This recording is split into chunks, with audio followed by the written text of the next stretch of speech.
Bonjour très cher Verseau, j'espère que vous allez bien. Je suis ravie de vous retrouver pour cette vidéo, pour vos énergies du mois de novembre. J'espère que le mois d'octobre s'est bien passé pour vous.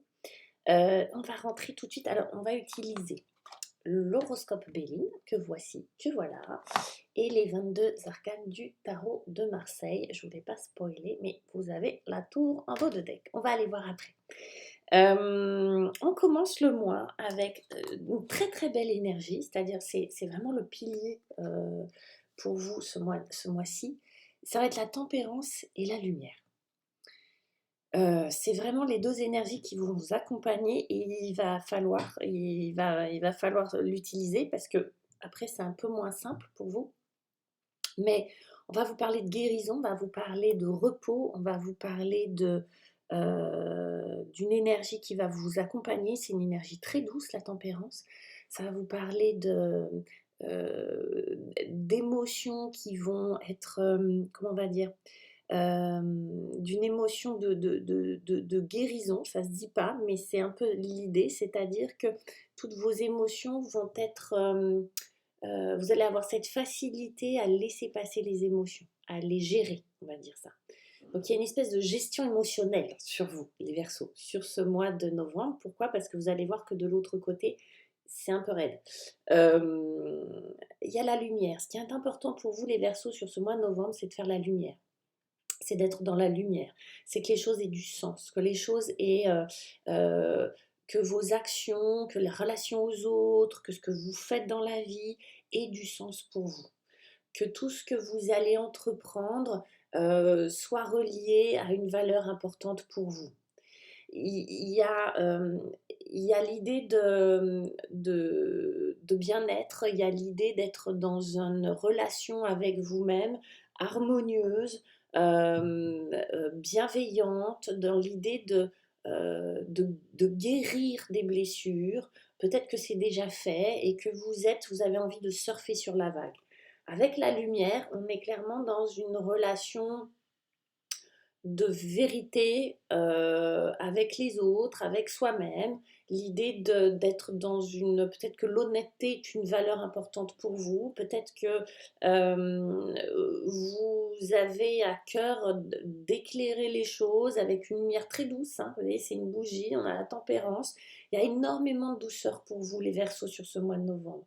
On a envie d'y aller cool, on a envie d'y aller lentement, parce que là on a vraiment une idée de lenteur et comment on va dire ça, euh, de lâcher prise. D'accord? Il y a vraiment l'idée du lâcher prise sur vous, les Verseaux, sur ce début novembre. On lâche prise. Pourquoi? Parce qu'en face, et pourquoi je vous dis ça? Parce qu'en face, on a l'arcane sans nom, le 13, qui vient nous parler de montée d'angoisse par moment, de colère, d'anxiété, d'une énergie comme ça que vous refusez, que vous n'avez pas du tout envie d'y rentrer là-dedans, accompagné de la fidélité. Moi, j'ai l'impression qu'il pourrait y avoir des Verseaux qui se sont fait avoir, ou qui repensent à des trahisons, ou qui repensent à des situations euh, où ils ont été floués, où ils ont été le dindon de la farce, ou des situations où on leur a menti, des situations où les choses ne se sont pas vraiment passées euh, comme ils l'attendaient, voyez. Donc on a affaire à des pensées qui sont assez, j'allais dire acides, oui, colériques, des angoisses, des choses qu'on rumine. Il y a quelque chose qui a du mal à sortir, comme un espèce de volcan comme ça qui bouillonne, que ça bout sous le chapeau là, et que ça a du mal à sortir. Vous avez à cœur d'aller bien, vous avez à cœur de vous reposer. Peut-être qu'il y a eu beaucoup de fatigue mentale, physique, peut-être même que certains d'entre vous, certains Verseaux ont été malades. Et là, on n'a plus envie de s'en rendre malade, on n'a plus envie de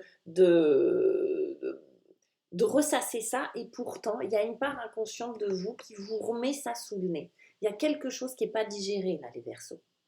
Il y a quelque chose qui n'est pas... Voilà, qui n'est pas... Vous avez envie d'y aller tout doux, tout gentiment, en paix, et puis vous avez affaire en face. Alors, soit c'est actuel, soit c'est quelque chose que vous ruminez, mais à des énergies qui vous bouffent, quoi. Des énergies qui vous laissent pas tranquille, qui vous empêchent de dormir la nuit, vous voyez, c'est compliqué.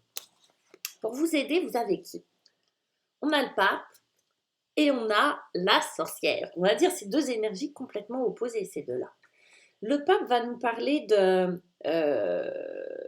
d'élévation spirituelle, va nous parler de faire confiance, va nous parler de faire confiance en ce qu'il y a de plus grand et de plus mystérieux dans l'univers. Le pape, ça a la capacité de transformer le mauvais et d'en faire quelque chose de bon. En gros, d'utiliser ce qu'il y a de bon dans la sorcière, parce qu'il y a du bon dans tout, croyance, je mets en une parenthèse croyance, mais il y a du bon aussi dans la sorcière. Le pape, il est là pourquoi? Pour utiliser les bons côtés de la sorcière.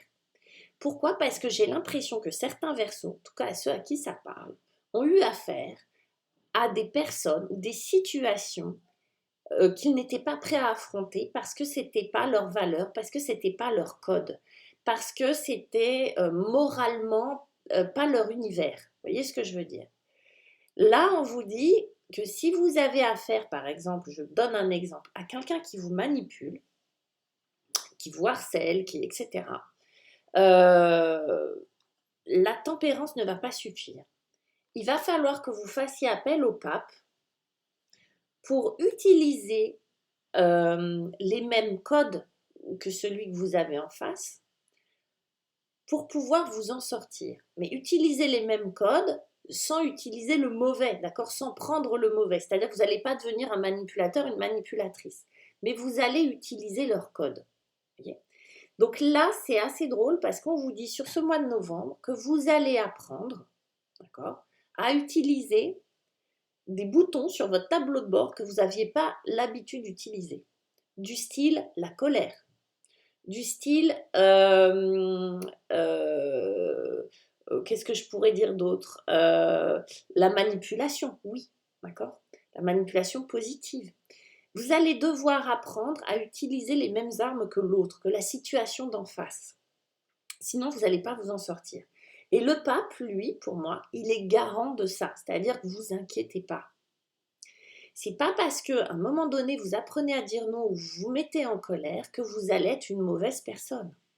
Juste, vous allez utiliser une capacité, une ressource que peut-être vous n'osiez pas utiliser jusqu'à maintenant. Peut-être parce qu'on vous a dit que c'était mal, peut-être qu'on vous a dit que c'était pas bien, que si vous alliez faire ça, vous n'alliez pas être une bonne personne, etc., etc.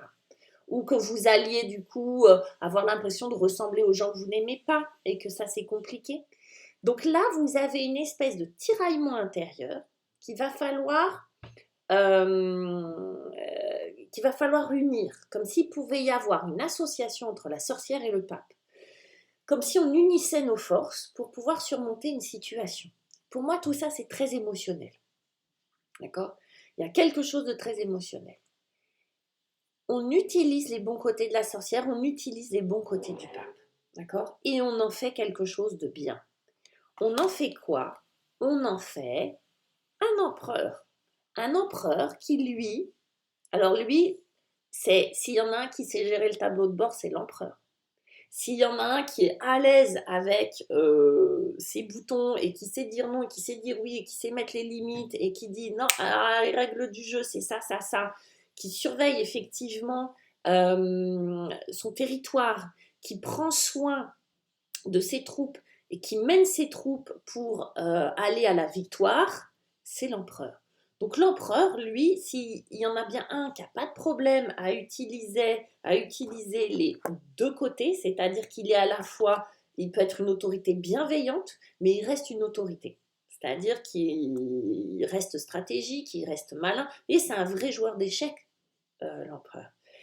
Donc lui, il vient recadrer la situation. Il vient remettre de l'ordre. Là où il y avait visiblement un chaos, parce que deux énergies complètement opposées. Attendez, j'ai le chien. Mais deux énergies. Ouais, là, j'ai la lumière. Deux énergies complètement opposées. le chaos et l'ordre, hein, d'accord? Et l'harmonie, ok? Donc lui, il revient mettre un petit peu d'ordre dans tout ça. Ce qui est assez mignon, c'est qu'on a Cupidon avec ça. Ce qui me fait dire qu'il pourrait s'agir d'une situation amoureuse, les amis. Il pourrait y avoir des conflits intérieurs vis-à-vis d'une autre personne. Qu'est-ce que va choisir le pape? Est-ce qu'il va choisir l'empereur? Est-ce qu'il va choisir de rompre? Est-ce qu'il va choisir de rester, de mettre ses règles du jeu à lui? Je pense qu'il y a quelque chose là où on vous dit suivez votre cœur. Comme si l'empereur était le garant comme s'il il protégeait, comme s'il était le gardien de votre cœur. Il est possible que l'empereur vous dise de vous aimer davantage. Qu'est-ce que tu fais? Pourquoi le robinet est grand ouvert? Ferme le robinet. Accorde-toi, accorde-toi ce que t'accordais à l'autre. Accorde-toi même la moitié de l'attention que tu accordais à l'autre et tu verras comment tu vas te sentir beaucoup mieux, beaucoup plus fort, beaucoup plus forte. C'est comme si on vous disait arrête de dépenser ton énergie, garde-la pour toi, d'accord? L'amour vient, l'amour arrive, mais il arrive peut-être pas de l'endroit où vous l'attendiez. Peut-être qu'il va venir de vous, peut-être qu'il va venir d'une autre personne que vous ne connaissez pas encore. Ok? Peut-être qu'il va venir de l'autre parce que vous avez su lui mettre des limites. Il est fort probable qu'on parle d'amour. Si ce n'est pas le cas, ça peut être par rapport à quelque chose que vous aimez beaucoup. Un travail, une passion, un enfant, je ne sais pas. D'accord? Mais clairement, là, on vous dit d'harmoniser vos polarités.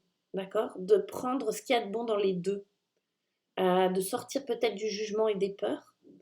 Et d'utiliser vraiment, faites feu de tout bois, on va dire, pour pouvoir créer vos propres règles du jeu, pour pouvoir recadrer la situation dans l'amour, d'accord, pour votre bien-être à vous. Waouh, les Verseaux, qu'est-ce qu'on a en d'autres decks chez eux là? Ah ben voilà, on a la chance, facteur chance, on prend, c'est toujours bon à prendre. Effectivement, tout à l'heure, j'avais la tour. Il y a quelque chose en rapport avec le corps, peut-être une nouvelle façon de se sentir. Il y a une émotion là qui va être qui va être très forte, j'ai l'impression, sur cette fin novembre et qui va entamer le mois de décembre.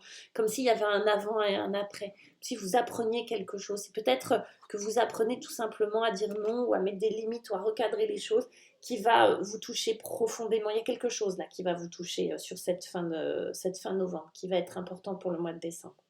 Voilà mes chers Verseaux, je vous embrasse, laissez-moi vos commentaires, abonnez-vous. J'ai mis en place des petites consultations par écrit, 30 € la consultation, je vous réponds en une quinzaine de lignes, 10-15 lignes à une question. Vous avez tout là en bas, tout le process. N'hésitez pas si jamais vous avez besoin d'une réponse assez rapide, je réponds assez rapidement. Je vous embrasse les Verseaux et je vous dis à très bientôt. Bye bye.